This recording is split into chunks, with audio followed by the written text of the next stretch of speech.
જય હિન્દ વિદ્યાર્થી મિત્રો, રાજ્ય દર્શન સિરીઝમાં આપ સર્વેનું હાર્દિક સ્વાગત છે. અને આજે આપણે તમિલનાડુ રાજ્યના મહત્વના ઇતિહાસ, ભૂગોળ અને સાંસ્કૃતિક વારસા અને સ્ટેટિક પોઈન્ટ જોઈશું કે જે આવનારી પરીક્ષાની અંદર ખૂબ જ ઉપયોગી નીવડશે. તો ચાલો મિત્રો સ્ટાર્ટ કરીએ તમિલનાડુ રાજ્ય વિશેની. સૌપ્રથમ તો તેને ઐતિહાસિક માહિતી વિશે વાત કરીએ તો તેના ઐતિહાસિક લિખિત ઇતિહાસની વાત કરીએ તો પલ્લવ રાજવંશમાંથી તેના લિખિત ઇતિહાસ મળે છે. આગળ વાત કરીએ કે પલ્લવ વંશ બાદ ત્યાં ચોલ, ચાલુક્ય અને પાંડ્ય વંશના રાજાઓનું શાસન આવે છે. એમાંય ખાસ વાત કરીએ તો ચોલ સામ્રાજ્ય દરમિયાન હાલનું એટલે કે દક્ષિણ ભારતને વિશ્વની ફલક ઉપર લઈ જનાર જો કોઈ સામ્રાજ્ય હોય તો એ ચોલ સામ્રાજ્ય છે કે 200 વર્ષ સુધી દક્ષિણ ભારતમાં ચોલ સામ્રાજ્યનું શાસન હોય છે. તો વાત કરીએ 1901ની આ જે કે મદ્રાસ પ્રેસિડેન્સીનો ભાગ હોય છે. આગળ જતા સંયુક્ત મદ્રાસનું પુનઃગઠન કરવામાં આવે છે અને વર્તમાનમાં તમિલનાડુ રાજ્યની રચના કરવામાં આવે છે. તો ચાલો મિત્રો આગળ વાત કરીએ તો તમિલનાડુનું કેપિટલ કયું છે? તો ચેન્નઈ કેપિટલ છે.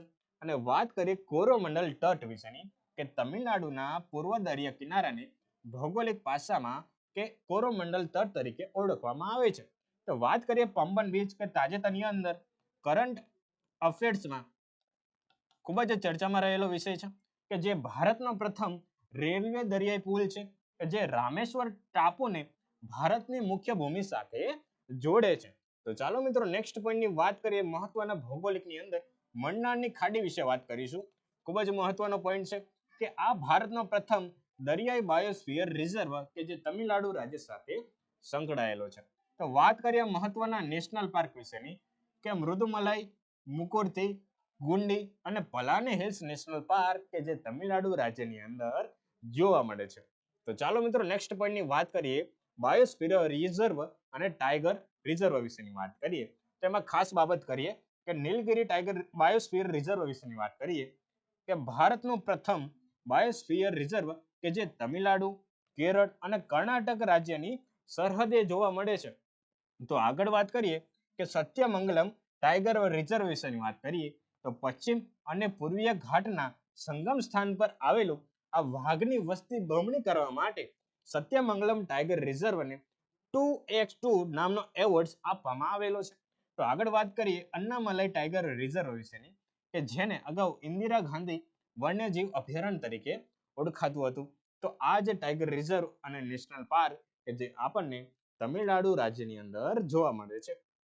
તો નેક્સ્ટ પોઈન્ટની વાત કરીએ મહત્વના શહેરો વિશેની તો ચેન્નઈ શહેરની વાત કરીએ કે Detroit city of India, auto hub of India અને ગેટવે ઓફ સાઉથ ઇન્ડિયા તરીકે ચેન્નઈ શહેરને ઓળખવામાં આવે છે.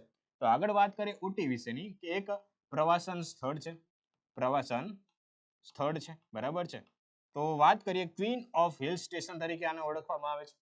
તો કોડાઈ કેનાલ વિશેની વાત કરીએ કે પ્રિન્સેસ ઓફ હિલ સ્ટેશન તરીકે કોડાઈ કેનાલને ઓળખવામાં આવે છે.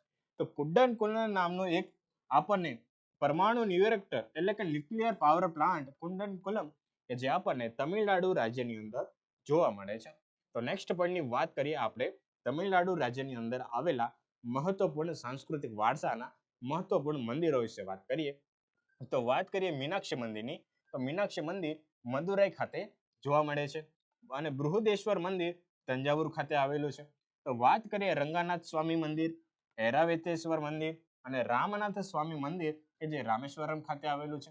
અને વાત કરીએ કાંચીપુરમ મંદિર કે જે તમિલનાડુ રાજ્ય સાથે સંકળાયેલા મંદિરો છે. તો નેક્સ્ટ પોઈન્ટની વાત કરીએ મહત્વના શાસ્ત્રીય નૃત્ય વિશેની તો તેની અંદર વાત કરીએ સૌપ્રથમ ભરતનાટ્યમ વિશેની કે આ ભરતનાટ્યમ છે કે જે શાસ્ત્રીય નૃત્યમાંનું સૌથી પ્રાચીન સ્વરૂપનું આ નૃત્ય માનવામાં આવે છે. તો વાત કરીએ કે જે તમિલનાડુ સાથે સંકળાયેલું છે અને ભારતનું સૌથી પ્રાચીન શાસ્ત્રીય નૃત્ય છે એટલે કે તમિલનાડુ. તો વાત કરીએ જલ્લિકટ્ટુ વિશેની કે પોંગલ તહેવાર માટુ પોંગલ દરમિયાન રમાતી બળદોને કાબુમાં લેવામાં આવતી એક રમત કે જે તમિલનાડુ સાથે સંકળાયેલી છે એનું નામ છે જલ્લિકટ્ટુ.